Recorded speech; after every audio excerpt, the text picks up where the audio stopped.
The Secrets of Technology is brought to you by the StarQuest Production Network and is made possible by our many generous patrons. If you'd like to support the podcast, please visit sqpn.com/give. You're listening to The Secrets of Technology.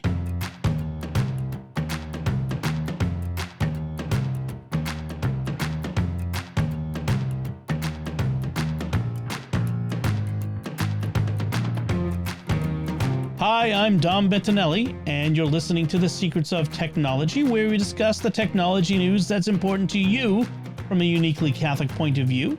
And joining me today on the panel are Jack Baruzzini. Hey, Jack. Hey, Dom. And Father Joseph Sund. Hey, Father. Good to be with you guys.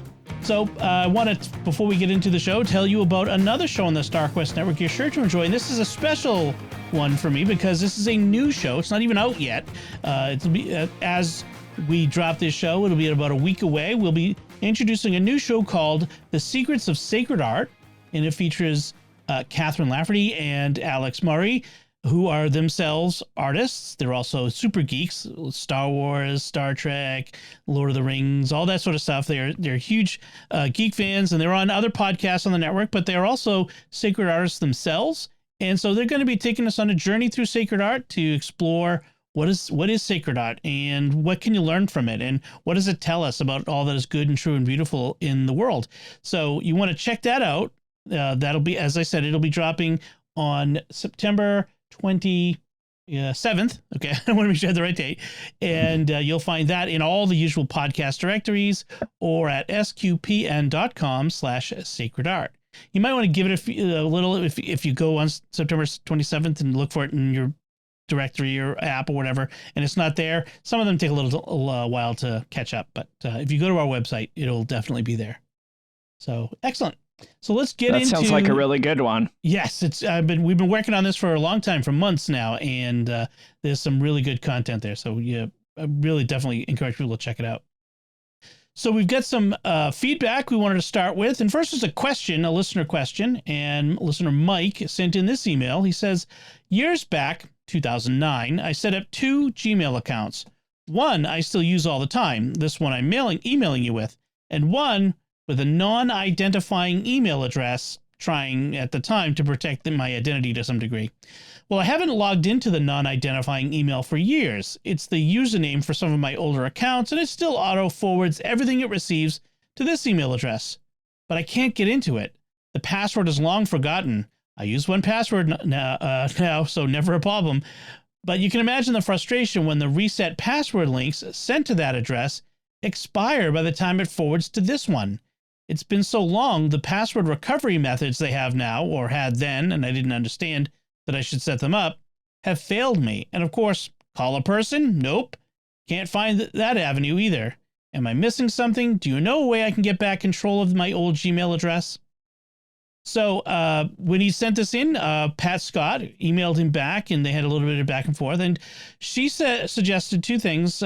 She said, if you have a paid Google service, like if you're paying for Google Fiber or a Google Nest service, or you have a Google One account that has, storage or whatever. But if you're giving Google money, there's usually a higher tier support that you can contact. So that might help.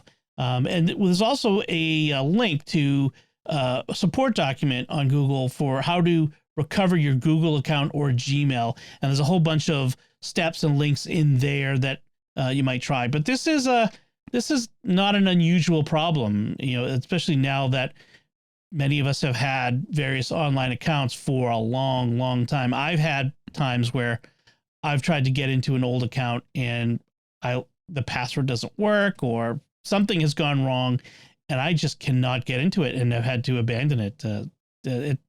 That's very frustrating. Yeah, it's always good to make sure that you have a backup account set up on those accounts. So if you can't get into it, you can use the reset method through that. But this sounds like one of the situations where he didn't set that up, and I totally get that. Like, I've got tons of orphaned accounts that I'm never going to be able to get back into. If he set it up long ago enough, maybe the password's password 123 or I wonder if he's tried all those. The thing that drives me crazy are these time limited account recovery things where this code is good for the next 5 minutes, and it always takes 10 minutes for the email to forward. That just drives me batty. I hate that. And if the forward set it up as like an IMAP forwarding, that might be limited life through Google as well. So, right. And it is 2 Gmail accounts, so it should be internal to them. They should be able to, it should be fast, but apparently it isn't. So it's really frustrating. I sympathize, Mike. We did get another bit of feedback from listener Rashad, who sent in on our YouTube channel this comment on our last episode about the iPhone 15 announcements. Rashad says, I think the most significant announcement was how the iPhone Ultra, by which I think he means the iPhone 15 Pro Max, would be able to shoot AR, VR footage that can be read and seen by the Apple Vision. As the Vision comes down in price, really taking advantage of the platform's mixed reality nature is going to be big for games and film and TV, I think, like sharing a mountain climbing video or first-person shorts and movies. The spatial video is probably also why they're increasing cloud storage options. I expect those videos will take up a massive amount of space relative to HD or regular video. Yeah, I would imagine so. They have to be such high resolution. But yeah, I think what happens with these things is a lot of the times the announcements they make, you only understand their significance much later. Like the new thing with the Apple Watch with the pinching gesture, which is very similar to the pinching gestures we see in the Vision, or things like the long time they spent talking about how good the gaming graphics are on an iPhone. You're thinking, well, why is that important? Well, probably because the same chip that's in the new iPhones is going to be in whatever the next new iPad is going to be, and that'll be more significant, or the next Apple TV, or you know what I mean? So they announce this stuff now, and then you're like, I don't make sense. And then you're like, oh, later on, now we have the rest of the story, which is like watching that original Vision Pro announcement and seeing the dad taking the video of his daughters at the birthday party with this massive scary thing on his head. You're like, nobody's going to want to do, everybody said, nobody's going to want to do that. Well, now if you get the phone, you'll do that instead, and you'll capture the 3D video. So I agree, Rashad. It's big.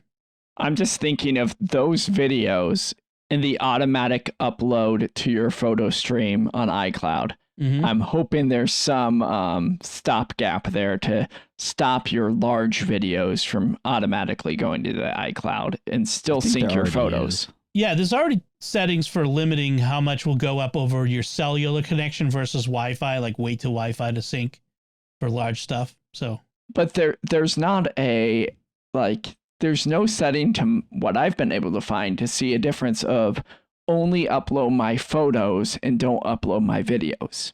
I'm not sure I'd want to do that, like only upload photos. Why wouldn't I want to get my videos into the cloud?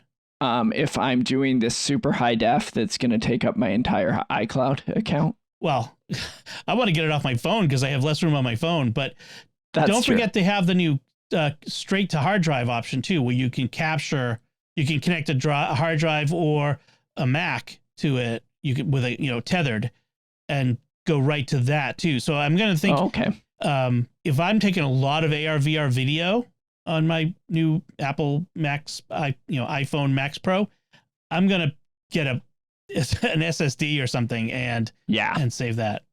You're also not limited to USB 2.0 speeds anymore, which is nice. Yes. In fact, it's USB 4 on the Pros, the Pro which ones, is amazing. And the thing is, I'm not going to have a Vision Pro or otherwise for a long time. That's not in the family budget. But as soon as I can start taking videos that way, I will, because I presume someday I will have that, and my kids will. And I want to have, if I could have been taking higher def photos long before I had a high def computer screen, I wish I did, because all those photos from before the era when I had really nice phone cameras are all low res, and you know what I mean?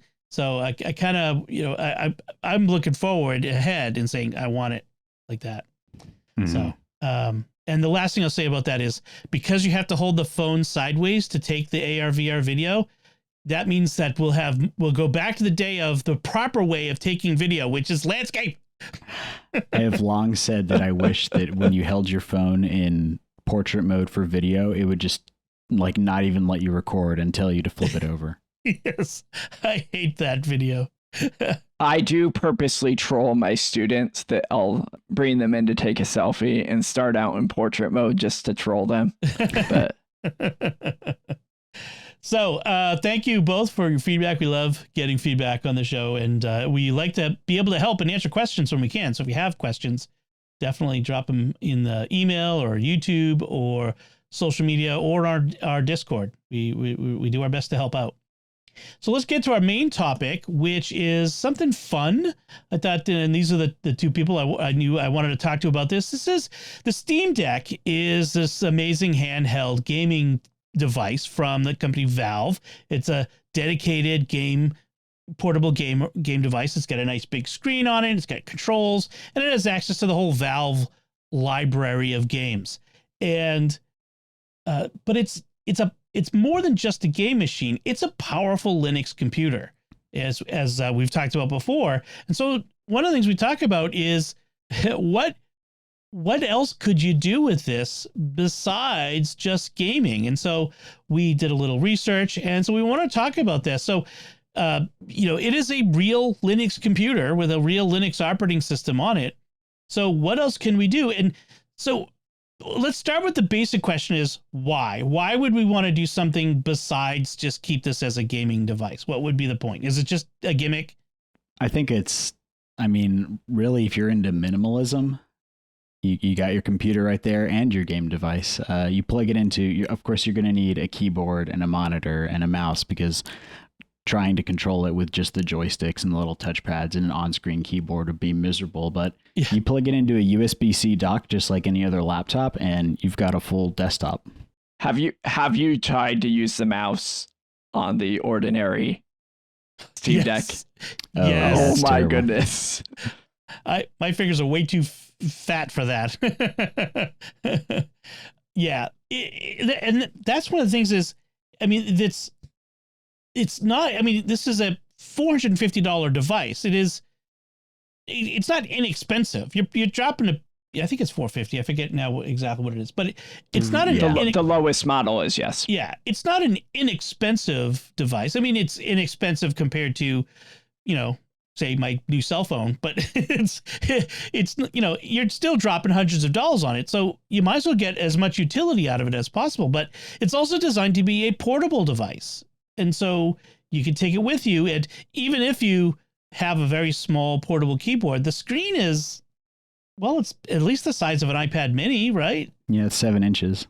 So actually, to correct you on the price, currently it is $359 for the 64 gigabyte and $450 for the 256. The highest price would be your 512 at $520. Oh, okay. Nice. Okay. Which you might want to get if you want the extra storage and all that other stuff, if you're going to use it for these extra things. One of the things it does really well is it does have that micro SD card slot. And surprisingly, on the gaming side of things, the performance from the SD cards, I can't notice too much of a difference. There's a little bit of a lag, but it's not on load time, but it's not too much of a difference. Oh, nice. Yeah, it's also very easy to swap out the internal SSD. If you're at all comfortable opening up electronics, it's not a hard swap to do at all. This is a device made for people who it's you could use it out of the box just fine. But I feel like Valve is really looking at, if you really want to tinker a little bit, we're fine with that. If you want to dig in a little bit, that's fine. We're tinkerers too. That's what it feels like when you get this. And that's what's nice about the cost is that, if you look at it as just a handheld gaming system like a Switch, $450 is pretty expensive for a toy. But if you're in the market for a new computer, $450 is not a lot for a computer. Especially one that can do most basic tasks, as this one can. It can also record a live stream, we're hoping. Right. Yes. Because as we record this, Father, you are recording not on your usual desktop Mac. I am recording on my Steam Deck here. Actually, usually depending on the day, usually I'm recording from a Linux box. So okay. I was hoping that we could get Dom to record on the Steam Deck, and then we could have the whole universe align and everyone be on a Linux box recording, but not happening. You can pry my Mac out of my cold dead hands. Plus, I was, as Father can attest, I was a little skeptical whether this would work. But you're streaming. We use the StreamYard service for video. We see each other on the video screen, and you're streaming it on the Steam Deck and recording to it at the same time. So if you all are listening to this, which is still possible, that it works. So that's the first non-gaming use we can talk about. So do you want to? How was the setup for that? Because that's something that I tried, and I had a couple issues with the driver compatibility for the hardware, and I just didn't have the time to suss it out. But how did you go about that, and how was that? Yeah, so I had to. First, I went through and set up the web browser. I had to do everything in Firefox. Chrome really didn't play well with it. Firefox seems to play a little better with the Steam Deck on those things. And StreamYard in particular, which I think we've found on other platforms as well, that Firefox and Safari play better than Chrome recently for. Yes. StreamYard itself says Firefox is better. Yeah. Mm-hmm. It's the one time Firefox has actually won a recent battle, but I say that as a Firefox fan. So set up the audio there. I have a USB interface that's running both my headphones and my microphone together. And then I set up the Audacity. Honestly, it wasn't too bad compared to my other ones. I usually run Arch Linux, which is the distribution that the flavor that this is running on the Steam Deck. So I'm really used to that. So that might be part of the in and outs there. I don't know. Nice. And you said you have a dock that you're connecting to. Is it the one from Steam, from Valve?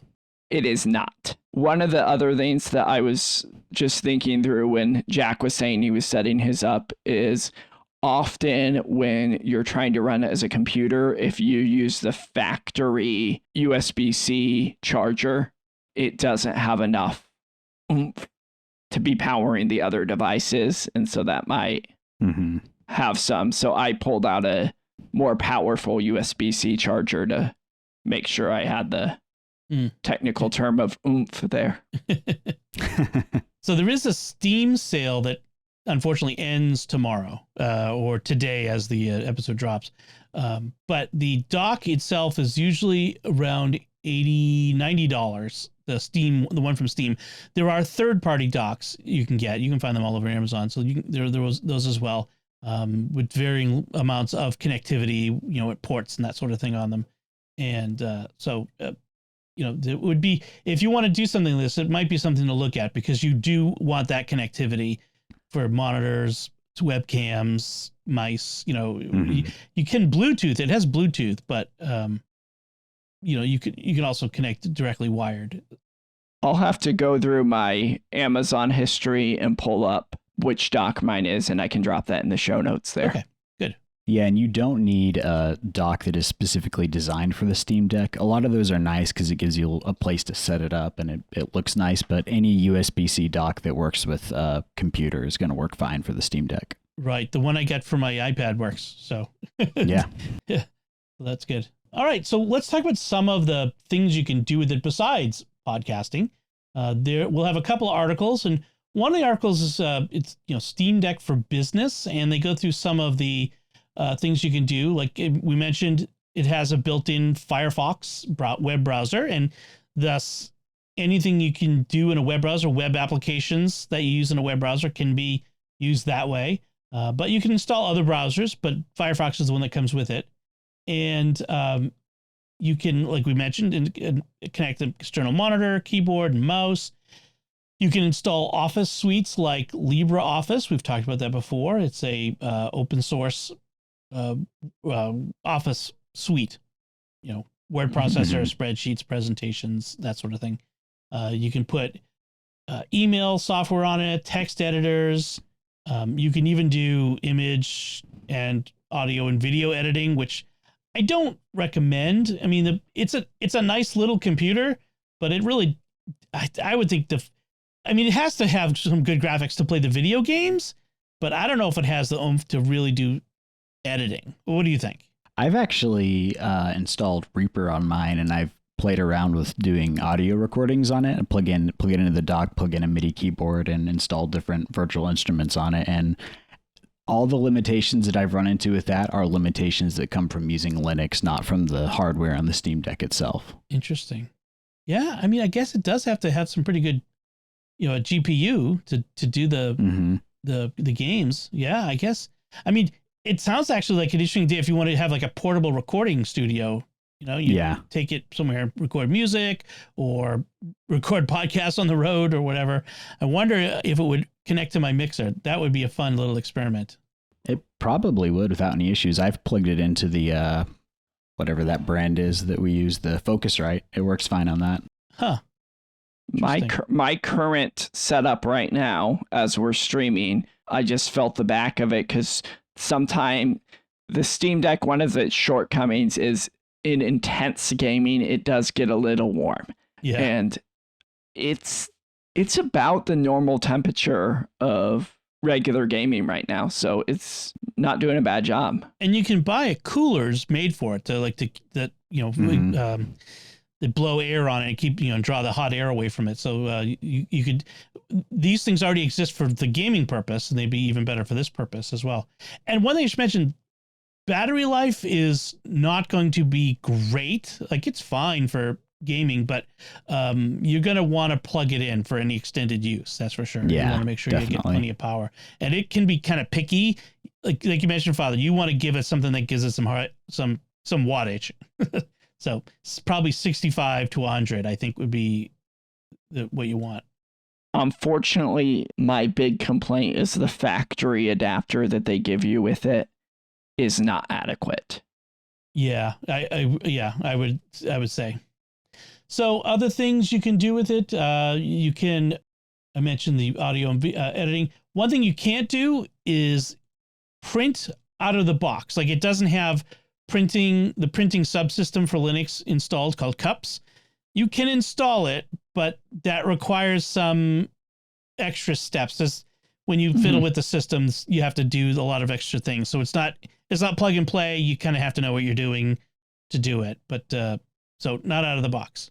Yeah, and part of this has to do with the fact of how it sets up the file system. Basically, it sets it up in a way of which the changes that you make on the computer aren't happening to the file system that runs the operating system in itself. It packages things to be separate. And so it's kind of protecting the operating system from you messing it up too much. The disadvantage of that is when I make those changes, if there's a major update to SteamOS, which is what the underbelly of what's running everything, all of those administrative changes I've made can be undone.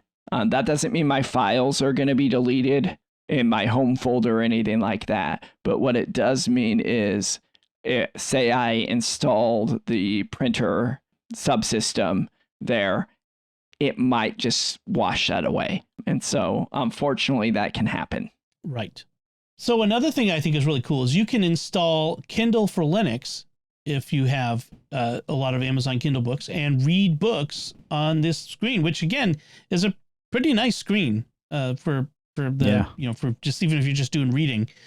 So it's if you go on vacation and you don't want to take too many devices, you want to play some games, you can also bring this and you can use it as your e-reader.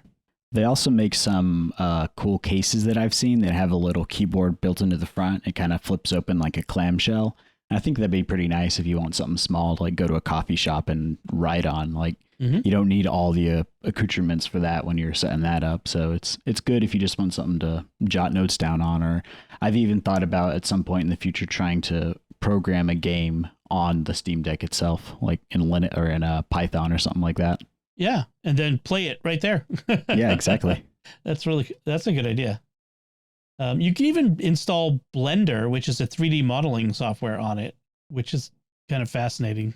Although I've manipulating those teeny tiny controls.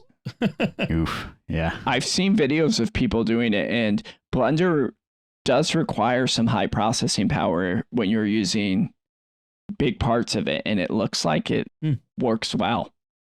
Now, apparently, you can connect if you have an Oculus or now I'm showing my a Meta Quest VR headset.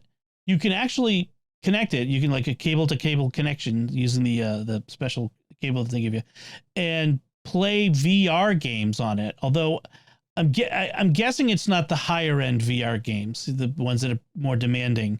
Nevertheless, you can either play some VR games, but you can also have a big virtual screen that you're playing your game on in front of you too. So, you know, if you don't want to be, the virtual screen makes it look really huge.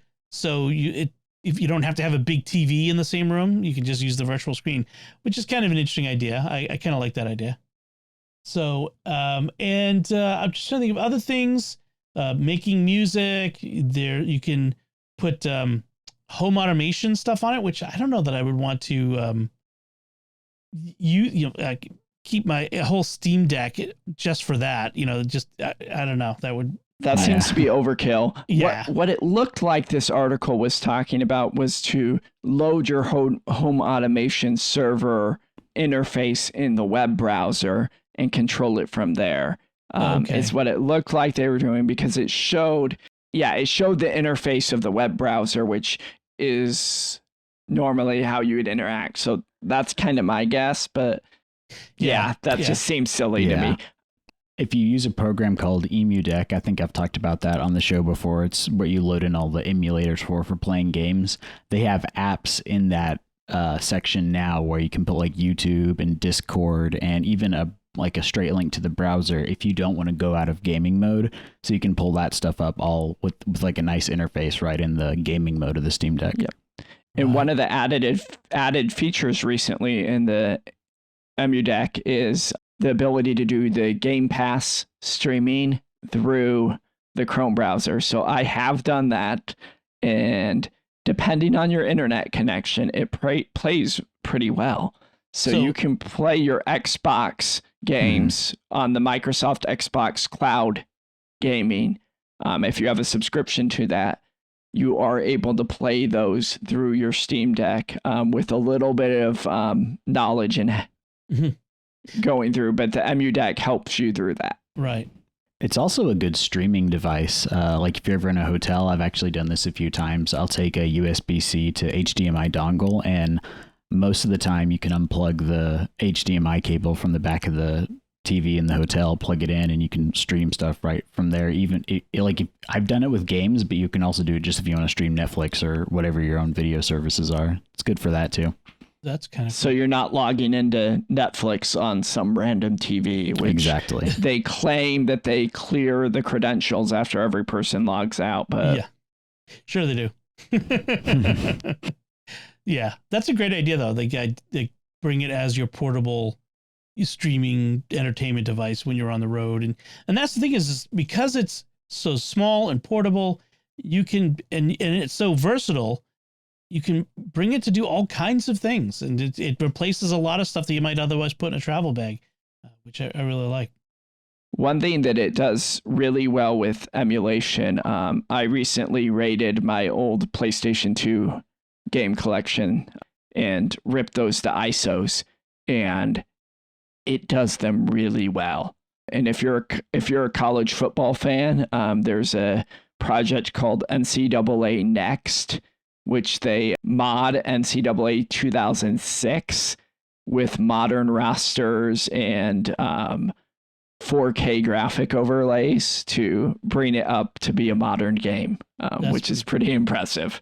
One of the holy grails, I think, of gaming is to have the all-in-one console device, that does all the majors, whether it's Steam and Xbox and PS3 and all that stuff. If you could do it all in one place, that would be, PC gaming, all that stuff all in one place. That's the kind of the holy grail. And it seems like we're kind of almost there. With the Game Pass, and I think PlayStation also has a streaming service, we're not like 95% of the way there. I don't think Nintendo's ever going to allow their games to be legitimately played on any other platform, though. I'll be surprised if that ever happens. Say.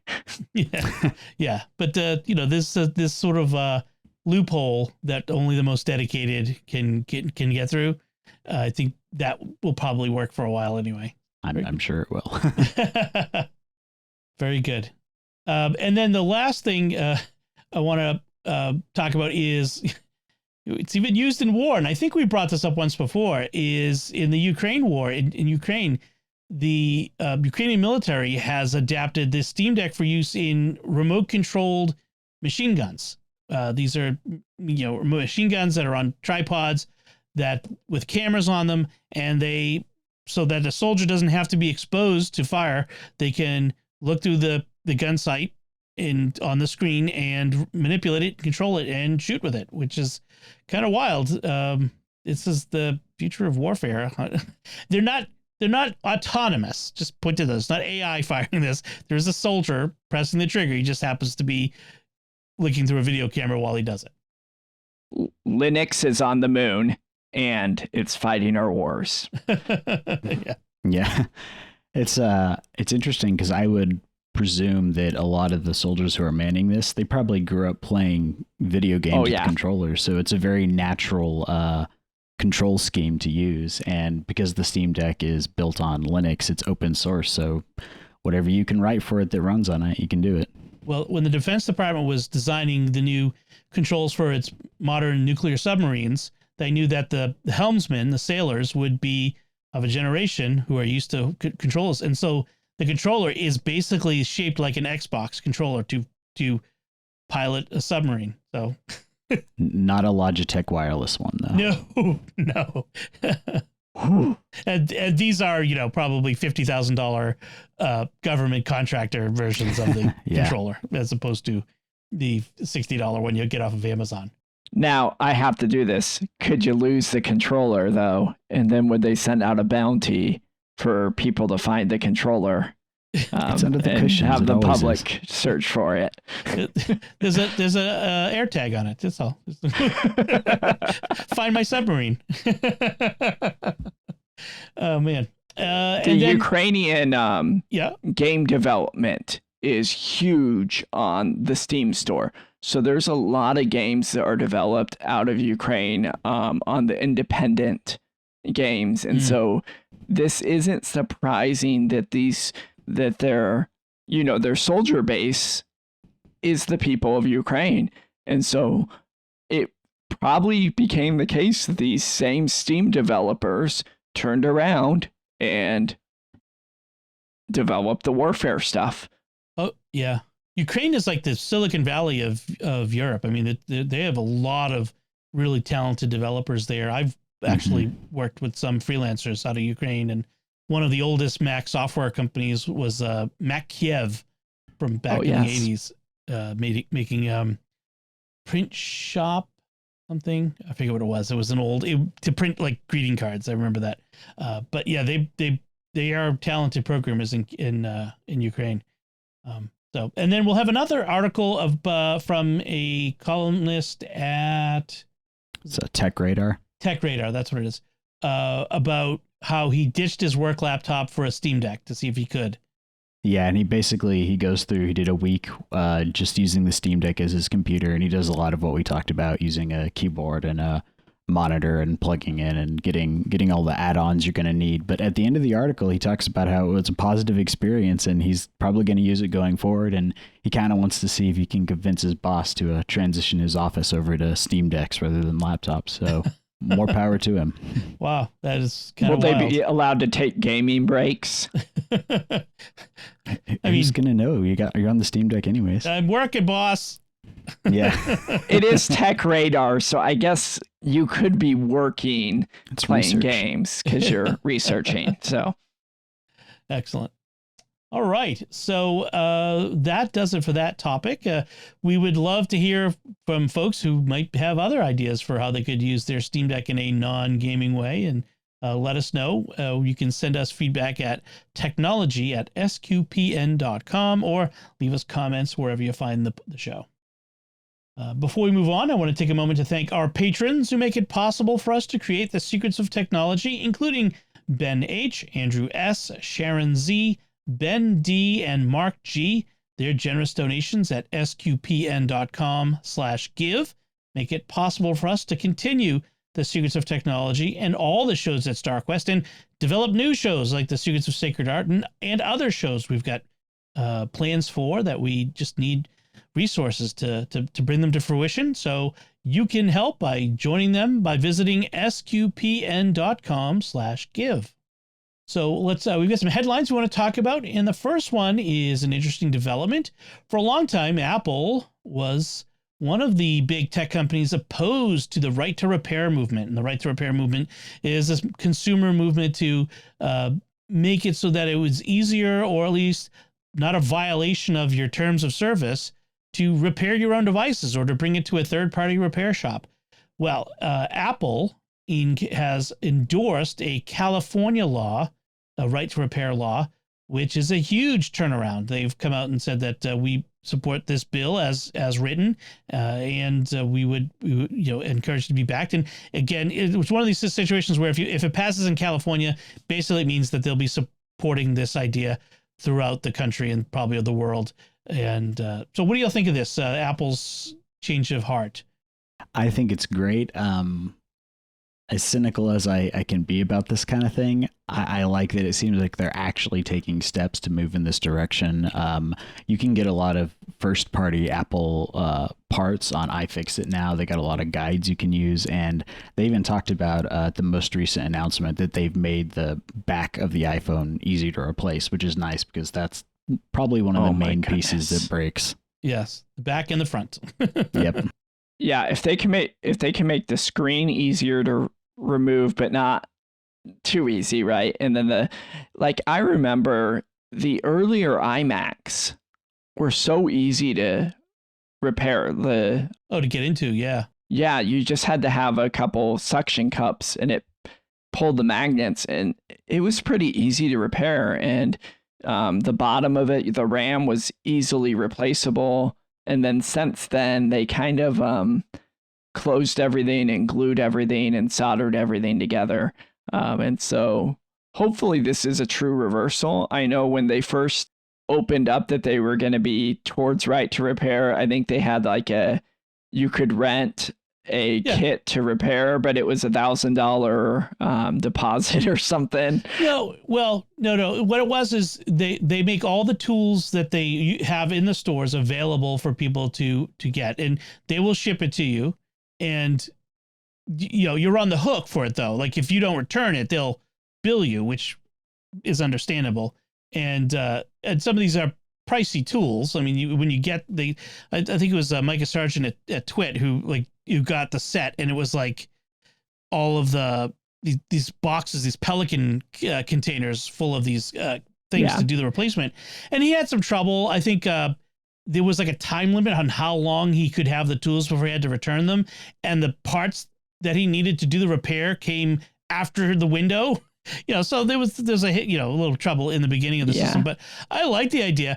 Frankly, I'd rather just take my phone to the Apple store, but not everyone has an Apple store around them. So, yeah, my argument is that in the camp of right to repair, right? So we just talked about the Steam Deck's accessibility, right? And I can repair all of that with a standard $15 tech screwdriver kit, right? And I can get into all the parts.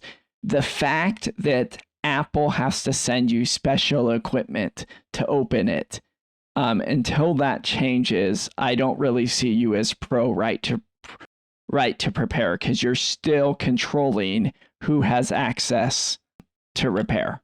I think it's kind of a balancing act, because I kind of see both sides of the coin. Because on the one hand, you have the Steam Deck, which is awesome, but it's not a sleek device. It's you open it up and then there's ribbon cables, and it's nice because it's a very tinker friendly device, but nobody can beat Apple in terms of a nice, compact, beautifully made, sleek piece of hardware. So you've got to weigh your pros and cons. Like, I prefer my stuff to be easier to work on, and so I'm willing to accept that my laptops and everything are going to be more ugly, and they're going to not be as efficient, because like with the new Macs, that system on a chip, like if your RAM module goes out, your whole computer's dead. But the trade-off is you get like a MacBook Air, even the M1 MacBook Air is insanely powerful for what you're getting. So it's all a trade-off. Yeah. The classic is, when Apple made the batteries non-user replaceable, like, you can't just flip off the back, the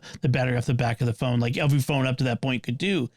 People lost their minds. Oh my gosh, we can't change our batteries out and recharge them. And like nobody's going to go for that. But the fact is every other manufacturer went in that direction for a reason, because all of the buyers, all of the consumers said, I am willing to make that trade-off. I like the fact that the phone is sleeker, fits on my pocket better, feels better in the hand. I like the Steam Deck, but I hold it in my hand and it does not feel like an Apple device in the sense of sleek and solid. And and I agree with you, Jack. It's all about trade-offs. And for some things, the MacBook Air is M1 MacBook Air or whatever in the M2 is a marvel of engineering, and I can't change a darn thing inside of it. But yep. Do I want to give up that power that it comes with? I think the convenience of being able to fix it myself is outweighed by the value of having a machine like that powerful.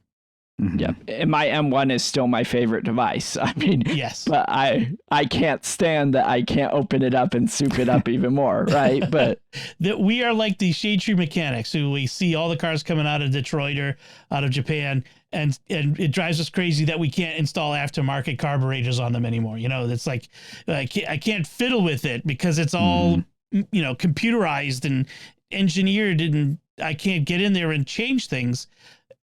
But we wouldn't have cars that get 40 miles to the gallon, either. So it's a trade-off. Yeah. Part of me hopes this doesn't get filed in the same column as Google being an advocate of privacy. Yeah.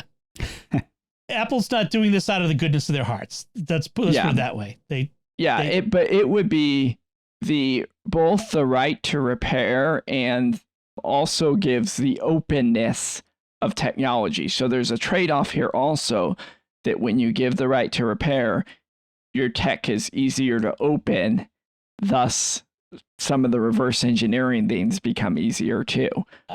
Maybe not. I don't know that the Apple has given up any secrets by doing this. I think, and just like I don't think that making it hard to open up the device was about keeping secrets, I think they just love the fit and finish and the tight tolerances of making sleek devices, and having to design it so that it can be opened by non-experts. That's just the whole other direction that Apple wants to go. So I don't know if it's so much revealing stuff as it is just we want to be able to design things the way we like them. Yeah, I'm not even really an Apple fan, but nobody can beat their devices in terms of how nice they feel in the hand. So it makes sense why they go that direction. So our next headline is an interesting one. This is from the Washington Post. As climate change worsens, military eyes base of the future on the Gulf Coast. This recalls the situation 5 years ago when Hurricane Michael hit northern Florida and the Panhandle. And there's a Air Force base here called Tyndall Air Force Base near Panama City. And it was basically wiped out. It was apocalyptic. It was a thing, except for the very largest structures wiped down to the foundation. That was a bad storm. I had friends who were down in that area during the storm, and it was pretty bad. It was astonishing how it was. Well, out of tragedy comes an opportunity. And this article goes on and on about climate change stuff in the military. But I was really interested about this idea that because they literally had a blank slate to work from, they're using this as an opportunity to kind of design the Air Force base of the future. What would it be like to build an Air Force base from scratch with, we apparently have an virtually unlimited budget as Defense Department goes, and we can have our our dream, because we need this particular base. The location of Tyndall is vital for the purposes they use it for, and so they're doing things like they have those Boston Dynamics robot dogs as patrolling perimeter and stuff like that. But they're also doing things like building hurricane-resistant buildings that can stand up to 165-mile-an-hour winds. It's kind of an interesting article just to talk about and imagine what it is they could do when they don't have all this legacy stuff that they have to keep going as well from the atomic age. What do y'all think of this article? I think it's cool. Again, I wonder how much of this follow through is actually going to happen, just based on how government projects can get bogged down and kind of just go around in circles and not a lot gets done. But it would be nice, because sometimes I work out on a military base here, and all the buildings are like those old Brico block whitewashed buildings that were built in the 50s and 60s, and they were building the Saturn V rockets. So it's cool to have that history there, but when you're out there in 90-degree weather in an old warehouse, I would like some futuristic building that's not going to be so horribly hot. Right. Part of me goes a little dystopian on here. The robot dogs, every time I see that, I think, is it Fahrenheit 451 that the robot dogs chase them down to smell out the books? I think that. I don't remember that. But that's possible. My mind goes to the Netflix show Black Mirror, where they had robot dogs hunting humans. So yeah, it's a bit dystopian. But as long as they don't mount machine guns on them, that's probably the best thing. But I like the idea that we're using some tech. They another thing they did was they built a virtual version of Tyndall. It's like a virtual duplicate of the whole base. Roads, buildings. I'm assuming they didn't use SimCity or City Skyline, but they're using something a little more sophisticated. Minecraft. But yeah, Minecraft. And and then they run it through models. What would happen if a hurricane or floods or tsunami or whatever. And I like the idea that they're at least thinking about this stuff. So that's been pretty cool. Mm-hmm. So our last headline is this from the Associated Press, and this one says the headline is Amazon is rolling out a generative AI feature that summarizes product reviews. And so what it does is it's an AI. It's not a chatbot like that, but it's an AI feature that will take all the reviews on a particular product on their site and pick out common themes and summarize them in a short paragraph on the product detail page. What do you think of that? Just of reviews in general, but also of the idea of their AI summarizing the reviews for you. Would this be something that would be more useful than reading the actual reviews? What do you think? I think this is something that's going to succeed or fail based on how good the reviews on Amazon actually are, because there's a lot of times where you'll click on a product and it'll have like 50,000 5-star reviews, and you scroll down and look at them and you know that almost every single one of them is fake. Yeah. So I would like to know if the AI can parse out what are actual reviews and what are like just fake reviews that are put in there to goose the numbers. But overall, it'd be nice I like having like a nice summary of here's the features and here's what people like about it. I think it's a useful thing.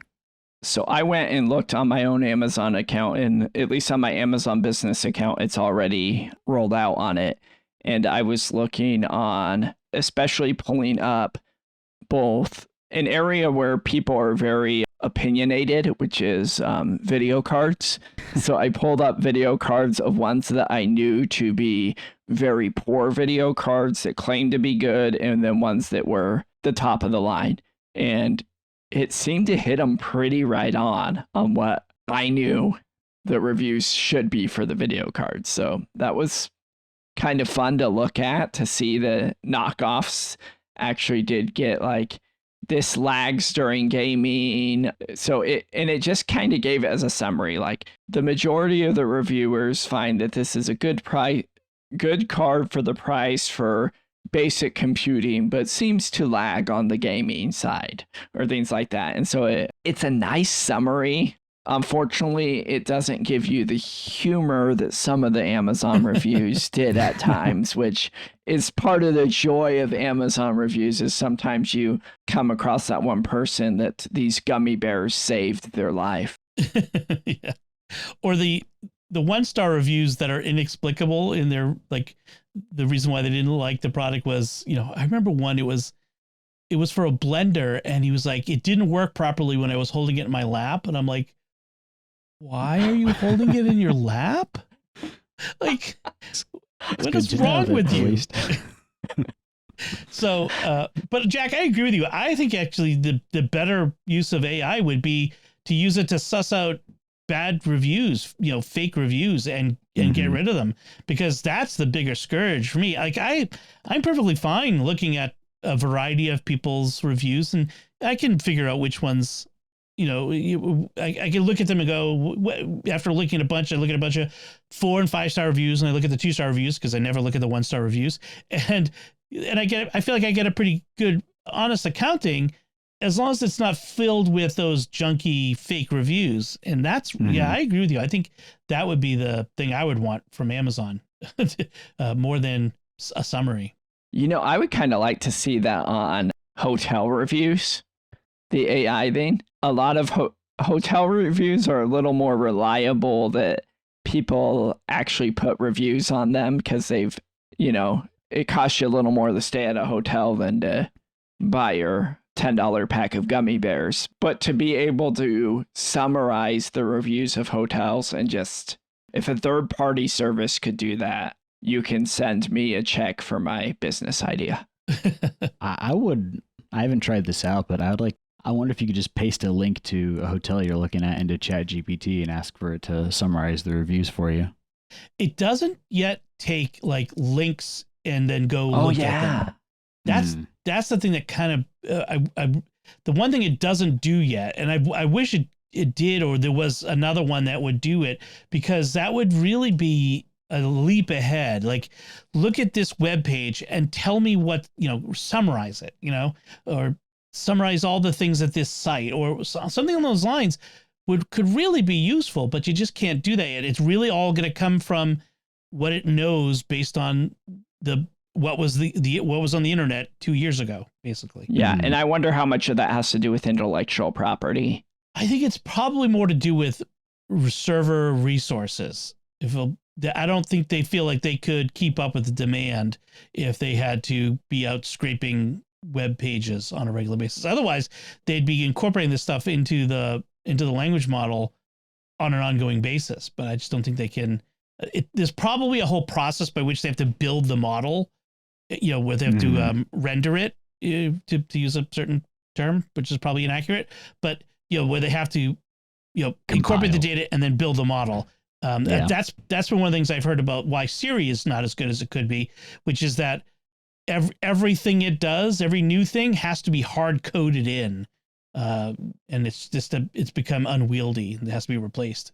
So right as we were talking about this, I went over to Bard, which is Google's AI that they have, and they just released a bunch of new extensions and plugins, and one of them is specifically for hotels. So I'm going to play with that and see what it does. Good idea. If anyone's going to do it, it's going to be Google, I think. Yeah, because they are the search engine. We'll put a link to Bard in the show notes. Very good. Those are our headlines. And that means it's time for our picks of the week. And Jack, it's your turn for your pick this week. What's up?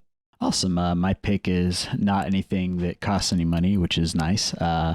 So one of the things that I do envy about Apple users and Apple devices is that everything just works together and communicates together. And if you got a Mac, you get your iMessages on your phone and your watch and your iPad and everything.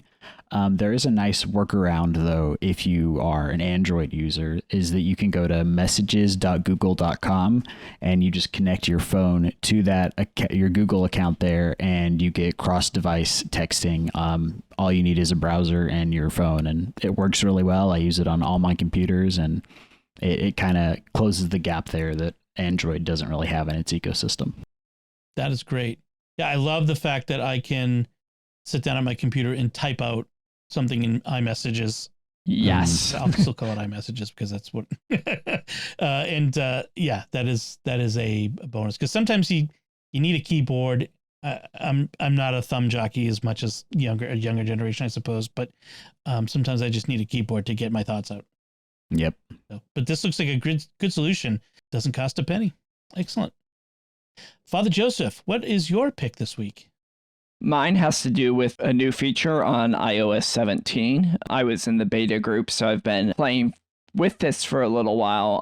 At first, it was very annoying, but now I actually kind of like it. And this is iOS screen distance. And so this is part of the screen time parental control setup.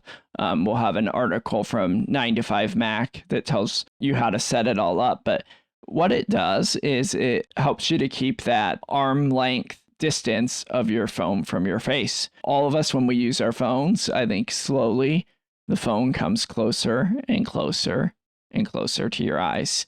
And so this will come up with a pop-up and tell you that your face is too close to the phone and you have to move the phone away before you can start using the phone again, which is extremely annoying. But then once I've used it I think I've had it on there for a few weeks now, it rarely happens to me now. It also stops you have to get rid of some bad habits of, if you're laying down on a couch using your phone, you're probably going to have it not at an arm's distance. So it's going to stop you from other bad habits too that you probably shouldn't be doing. So it's a free feature. I'm using it. It's something though I think would be very good to turn on and lock on kids' phones, because I think some of the longevity of use things.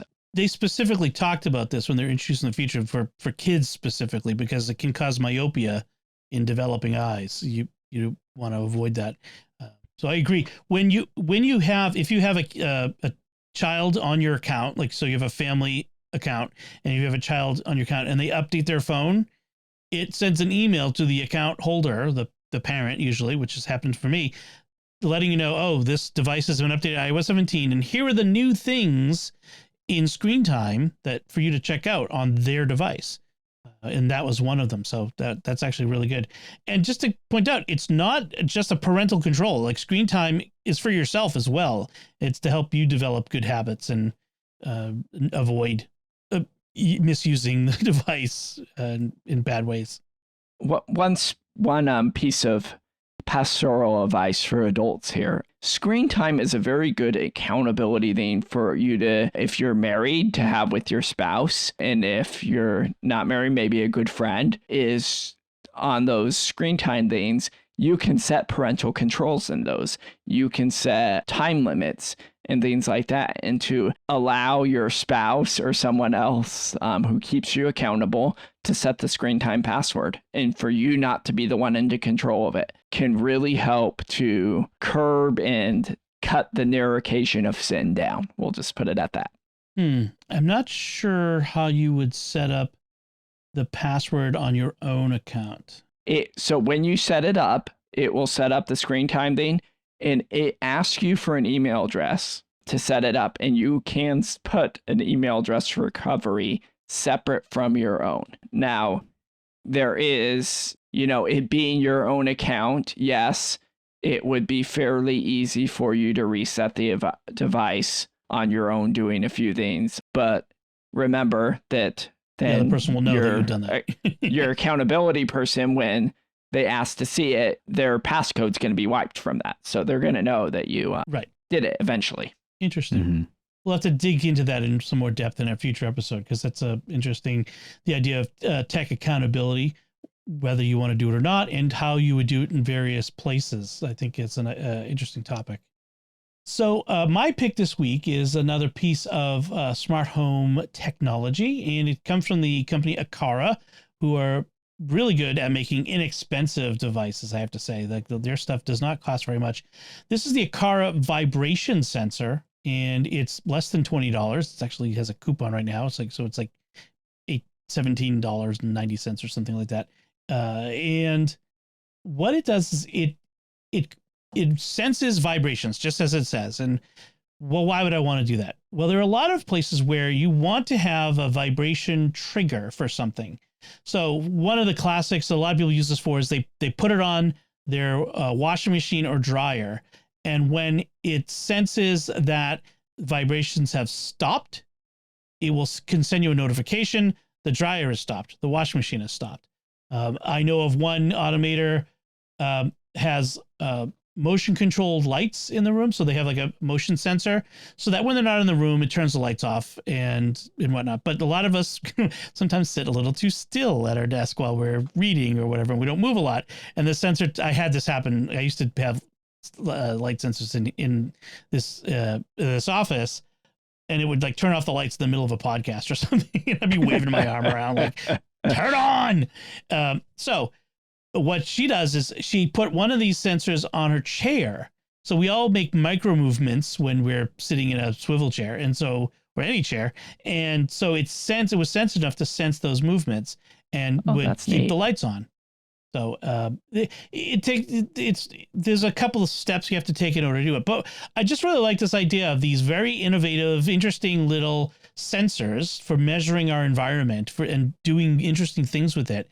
I tried doing this with my delivery box outside so that it would tell me whenever it was opened. And so that would presume to mean a package was put inside. But I found that it was way too sensitive for that. It would, anybody who walked by it would sometimes set it off. And then it really didn't survive the winter, the Massachusetts winter. It died pretty bad. So it's not really an outdoor thing. Sensitivity wise, one of the things I'm thinking that would be useful for it is living in a cold climate. You know, when I hit the auto start on my car, I have to take that extra step to go and open my garage door. If I could have a nice automated thing that detects the vibration of my engine from my car, like in the garage, and opens the garage door. But the other side of that is it going to detect when I shut a door in the house and it vibrates it or the wall or something, right? And so is my garage door just going to be randomly opening at random points during the day? So that there has to be so I could see a work with it, but I think, is there a way to get it to only respond at certain vibration frequencies? Not this. There's probably stuff out there for that, but they'd be probably more expensive. But I like the way you're thinking. And yeah, I mean, that's the sort of interesting, innovative stuff that is out there. And this isn't just a laziness thing. This is especially thinking of safety of things. Like, so you could think of a lot of things that need to open ventilation based on things. So if you could get automation with carbon monoxide things that open windows and things like that, you could save a lot of lives. Oh, yeah. With home automation and sensors. And I know I'm not the only one thinking that. So I could see as technology develops on this of a lot of homes being built with this reality that fans turn themselves off, window on and windows open based on measurement of levels in houses, which saves lives. Save lives. If a carbon monoxide sensor right now just makes lots of noise. But what if it could also turn on a whole house venting system in the attic and crack open some windows, open up some and turn windows off all your gas and vent all that gas out while also waking you up and calling the emergency services. Yeah, I think that would be a great thing. So yeah, I agree. So the Aqara vibration sensor is $20. It does require an Aqara hub. So that would be an additional expense. But once you have the hub, you can get other things. I have a bunch of the Aqara door sensors, so that door and window sensors. So it's like I've created a home built alarm system so that whenever I leave the house, I mentioned this last week, and whenever I leave the house, I tell the Apple lady, set house lockdown, and so it's like, sound like I'm like a super villain, lock down the base, and it will, turn off lights, but also set the alarm system. And then when I come home, it senses that I'm home. I come within the geofence, and it actually auto unlocks and turns it off for me. So it's a really nice system, as long as nobody gets my phone from me. we have an Aqara sensor set up in our parish hall in the walk-in freezer, walk-in fridge. That's a temperature sensor that will send a push notification to our phones when the temperature goes below or above. Above a certain point. And so it's really nice for us to know someone left the fridge or freezer door open, or there was a power failure before we lose hundreds of dollars of food, right? I might get one of those for my freezer because, it sometimes stands open. It does have a little alarm, but if it doesn't always go off. And sometimes in the middle of the night, someone goes and gets a cup of ice and doesn't shut it the whole way. And I come in the morning and it's standing partially open. That would be a good thing to have, I think. They even make a leak sensor as well, which after my house disaster of a few years ago, I got a bunch of those. I think that's the previous pick of the week. And now they sell a mechanical, not a car, but another company sells a mechanical device that attaches to your whole house water switch and will turn off the house water when it gets a signal. So it's out there. Yeah, this sort of thing is cool. We could probably also, rig something up with an Arduino with a pool noodle or something to smack your kid across the back of the head when they leave the freezer door open. The Arduino to pool noodle thing should be on the list. All right. So those are our picks of the week. And that's it from us this time. We would love to get your feedback on anything we discussed today. You can let us know by commenting on the show at sqpn.com/technology or the StarQuest Facebook page, facebook.com/StarQuestMedia. Send an email to technology@sqpn.com. Visit the StarQuest Discord community at sqpn.com/Discord, or listen to the show on our YouTube channel, which is at youtube.com/StarQuestMedia. Leave a comment there. You'll find links from our discussion and our picks of the week on our show notes at starquest.fm/TEC227. Until next time, Father Joseph Sun, thank you for joining me and sharing the secrets of technology. You're welcome. Jack Baruzzini, thank you as well. Thanks, Tom. And once again, I'm Dom Bettinelli. Thank you for listening to the Secrets of Technology on StarQuest.